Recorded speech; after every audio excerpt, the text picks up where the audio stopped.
we are looking at the key musical characteristics from the Baroque era. So you have some idea of the overview of how things are going to work.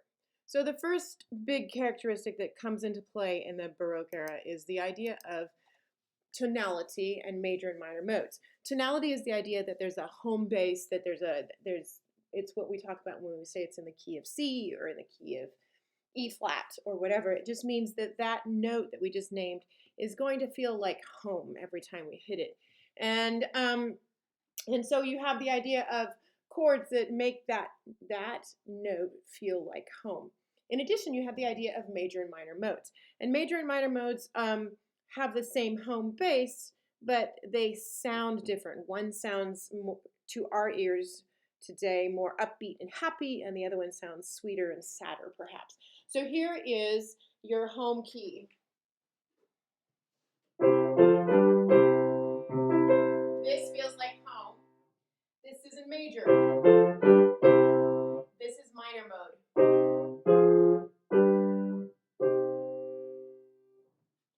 And for our ears, that minor mode just has a little bit of a sadder sound. For the people of the Baroque era, it was just sweeter, which is interesting how culture and society change things. The other thing that we see coming to its own in the Baroque era is the idea of instrumental music. In the Renaissance, they wrote instrumental music, but it could be played by anybody. It wasn't specifically for a violin or a trumpet or a flute or a keyboard. It could be improvised by anybody. So we start to see what we call idiomatic music written for instruments, music written specifically with the violin in mind, or the trumpet, or the harpsichord, or the organ, or whatever else. And from here on out, you start to see choral and solo vocal and solo instrumental pieces that have orchestral accompaniment. So when you hear a choir piece, often in this period, you're going to hear orchestral accompaniment with it. You're not likely to hear instrumental accompaniment with choral pieces before the Baroque era. The big instrument of the Baroque era is the harpsichord. It is the sound of the Baroque era. And it is often the keyboard that's used for anything that is not sacred. If you're in a church, they had organs, and so often the accompaniment for sacred pieces would be organ. But for anything else, the harpsichord has its own sound. And here is what a harpsichord sounds like.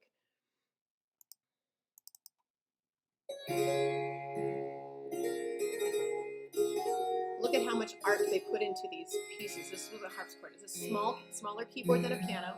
They're two keyboards. Because the harpsichord makes a sound by plucking a string, you can't make it louder by hitting the key harder. That's what the piano came in, and it was amazing. But for the harpsichord, you had to double the strings. And because it was a big thing that took up space in your living space, often they were decorated and they were ornamented and they were beautiful. Because the piano is invented during the Baroque period, because the piano was invented during the Baroque period, by the time we get to the next era, the classical era, the piano becomes the instrument. And so pretty much if you hear a harpsichord, it's going to be a Baroque piece, except for perhaps classical opera. All right, so other key characteristics. You have the idea of a melody and a bass line. This is huge for the Baroque period because up until this period, everything was thought of as counterpoint, and it was meant to have multiple independent melodies, and all of a sudden they're like, ooh, we want to have a melody with accompaniment, and we're going to have a solid bass line to go with it. And before this, the concept of a bass line that accompanied the melody did not exist. So this is something new for the period. Often there was a wide distance, so you have a high vocal melody and a low bass line, and this makes for a very interesting sound. So listen to this Baroque piece and see if you can hear that vocal melody plus a strong bass line.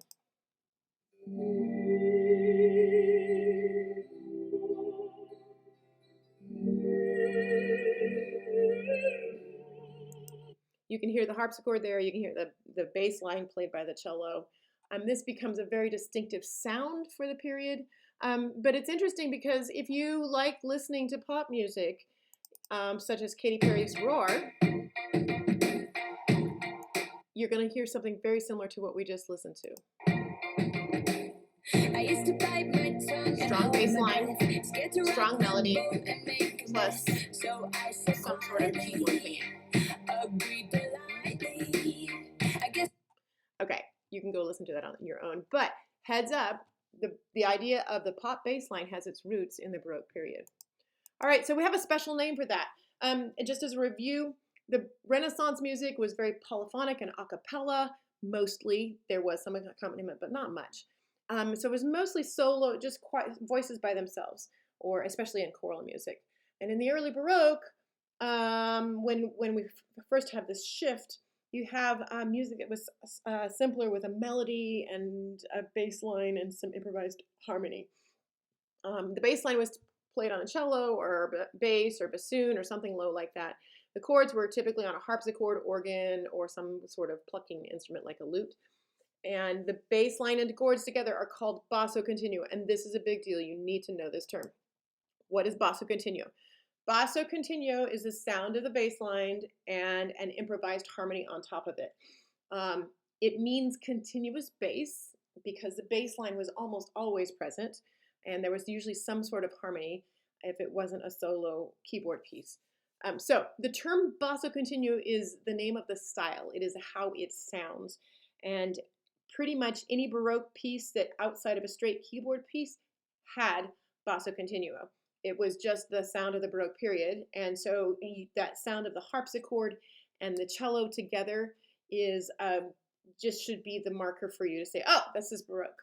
Now, it is also the name of the collection of instruments that play the basso continuo part. So usually it's at least two instruments. So it's going to be a bass playing instrument like a cello and a keyboard instrument like a harpsichord or an organ. So when we say basso continuo, we mean that they're going to be, you expect to hear at least two different instruments, a cello and a harpsichord or something like that. All right, now basso continuo players read off a figured bass part.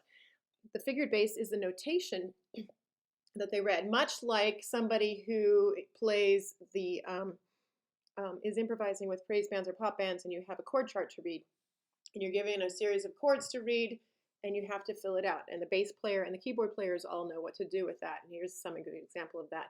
Now, the reason it's called figured bass is because you would see, here's the melody that's going to be played, and here's the bass line. The cello would play this, but the harpsichord player would read these symbols underneath, these numerical symbols, these figures, if you will, and that would tell them what chords to use, the harmony, much like in the chord chart. So the keynote name for you to know is basso continuo, but know that they read something very similar to a chord chart, and we call it figured bass. Now, improvisation was an essential part of the Baroque music because, as you saw before, a harpsichord player would have a melody and a bass line that they play along with the cello, but then they had to fill in the harmony, just like today's pop musicians have and praise musicians have to read a chord chart. So improvisation was used to flesh out and to fill in the spaces, and all instrumentalists and vocalists were also expected to add embellishments or ornaments to the written score because, remember, this is the Baroque period and everything is ornamented out the wazoo. So being able to improvise was a very important part of being a Baroque musician. And then in the Baroque period, we see the rise of three new vocal forms. And I talk about this in a different video clip, so go there for that. But just as a review, you have the rise of the aria, which is a solo song with a basso continuo accompaniment, often with orchestral accompaniment too. It's very melodic and memorable. There's a steady tempo, and it's just something that you will usually get caught in your ear and expect full accompaniment with it. A recitative is a way to replace spoken dialogue in oratorio and opera. It's not very tuneful. It's unsteady tempo, usually only basso continuo accompaniment. Remember, basso continuo is the harpsichord and cello. And then finally, the idea of the chorus. And this is a carryover from the Renaissance period where we already had large choruses, but it's a song for a large group of singers. And in an opera oratorio, it's usually commentary on what's been going on in the story. And it may or may not have accompaniment. Often in the Baroque period, it does have an accompaniment because that makes it more modern for the period as opposed to the Renaissance.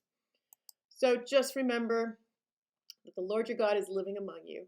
He is a mighty Savior. He will take delight in you with gladness. With his love, he will calm all your fears. He will rejoice over you with joyful songs. Just know you are loved. Stay strong.